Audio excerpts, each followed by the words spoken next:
ಸಾಲು ಅಕ್ರಮದ ವಿರುದ್ಧ ಈಗಾಗಲೇ ಕಹಳೆಯನ್ನ ಮೊಳಗಿಸಿರುವಂತಹ ಮೈತ್ರಿ ಕಲಿಗಳು ಕೆಲವೊಂದಿಷ್ಟು ಹಗರಣಗಳನ್ನ ಮುಂದಿಟ್ಕೊಂಡೇ ಮೈತ್ರಿ ಪಾಂಚಜನ್ಯವನ್ನ ನಡೆಸೋದು ಮುಂದಾಗಿದೆ. ಮೈತ್ರಿ ಪಾದಯಾತ್ರೆ ಯುದ್ಧಕ್ಕೂ ಕೂಡ ತೊಡೆ ತಟ್ಟಿ ನಿಂತಿದ್ದಾರೆ ಸಿಎಂ ಸಿದ್ದರಾಮಯ್ಯನವರು. ಪಾದಯಾತ್ರೆ ವಿರುದ್ಧ ಕಾಂಗ್ರೆಸ್ನಿಂದ ಜನಾಂದೋಲನ ಆಗಸ್ಟ್ 9ರಂದು ಮೈಸೂರಿನಲ್ಲಿ ಬೃಹತ್ ಸಮಾವೇಶವನ್ನ ನಡೆಸೋದಕ್ಕೆ, ಜನಾಂದೋಲನ ಕಾರ್ಯಕ್ರಮ ನಡೆಸೋದಕ್ಕೆ ಈಗ ಒಂದು ಕಡೆ ಕಾಂಗ್ರೆಸ್ ನಾಯಕರು ಮುಂದಾಗಿರುವಂತದ್ದು. ಜೆಡಿಎಸ್ ಬಿಜೆಪಿ ನಾಯಕರ ವಿರುದ್ಧ ಗ್ಯಾರಂಟಿ ಪಡೆ ಸಮರವನ್ನ ಸಾಧಿಸಿದೆ. ನಾಯಕರ ವಿರುದ್ಧ ಗ್ಯಾರಂಟಿ ಪಡೆ ಸಮರವನ್ನ ಸಾಧಿಸಿರುವಂತದ್ದು. ಅರಮನೆ ನಗರಿಯಲ್ಲಿ ಮೈತ್ರಿ ಪಾದಯಾತ್ರೆಗೆ ಟಕ್ಕರ್ ಕೊಡೋದಕ್ಕೆ ಸಕಲ ಸಿದ್ಧತೆಯನ್ನ ನಡೆಸಲಾಗ್ತಾ ಇದೆ. ವಿಪಕ್ಷಗಳ ಆರೋಪಕ್ಕೆ ತಿರುಗೇಟನ್ನ ನೀಡಿದ್ದಾರೆ ಕಾಂಗ್ರೆಸ್. ಈಗ ಜನಾಂದೋಲನ ಕಾರ್ಯಕ್ರಮದ ಮುಖಾಂತರವಾಗಿ ಮೈತ್ರಿ ಪಾದಯಾತ್ರೆ ಯುದ್ಧಕ್ಕೆ ತೊಡೆ ತಟ್ಟಿದ್ದಾರೆ ಸಿಎಂ ಸಿದ್ದರಾಮಯ್ಯನವರು. ಪ್ರಮುಖವಾಗಿ ಒಂದು ಕಡೆ ಅರಮನೆ ನಗರಿಯಲ್ಲಿ ಆಡಳಿತ ಪಕ್ಷದಿಂದ ಸಮಾವೇಶವನ್ನ ನಡೆಸೋದಕ್ಕೆ, ಮೈತ್ರಿ ಪಾದಯಾತ್ರೆಗೆ ಟಕ್ಕರ್ ಕೊಡೋದಕ್ಕೆ ಸಕಲ ಸಿದ್ಧತೆಯನ್ನ ಮಾಡಿಕೊಳ್ಳಲಾಗಿದೆ. ವಿಪಕ್ಷಗಳ ಆರೋಪಕ್ಕೆ ಒಂದು ಕಡೆ ತಿರುಗೇಟನ್ನ ಕೊಡೋದಕ್ಕೆ ಕಾಂಗ್ರೆಸ್ ಮುಂದಾಗಿರುವಂಥದ್ದು.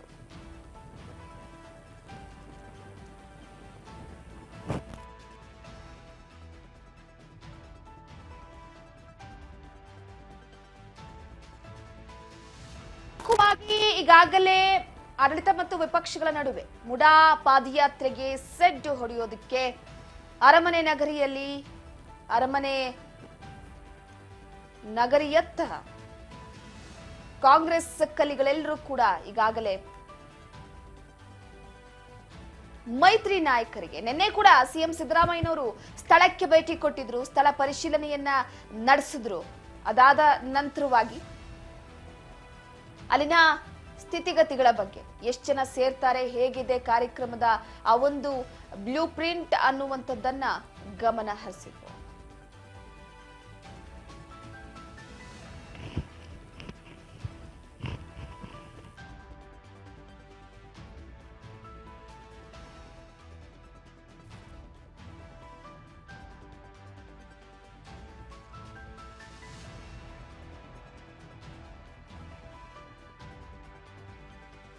ಹಗರಣಗಳನ್ನೇ ಮುಂದಿಟ್ಕೊಂಡು ಪಾಂಚಜನ್ಯವನ್ನ ಮೊಳಗಿಸೋದಕ್ಕೆ ಮುಂದಾಗಿರುವಂತಹ ಮೈತ್ರಿ ನಾಯಕರಿಗೆ ಟಕ್ಕರ್ ಕೊಡೋದಕ್ಕೆ ಒಂದು ಕಡೆ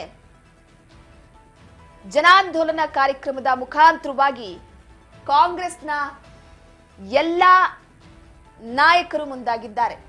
ಆದರೆ ಪ್ರಮುಖವಾಗಿ ಈಗಾಗಲೇ ಸದ್ಯದ ಮಟ್ಟಿಗೆ ಮೈತ್ರಿ ಪಾದಯಾತ್ರೆಗೆ ಸೆಡ್ ಕೊಡೋದಕ್ಕೆ ಮುಂದಾಗಿರುವಂಥದ್ದು.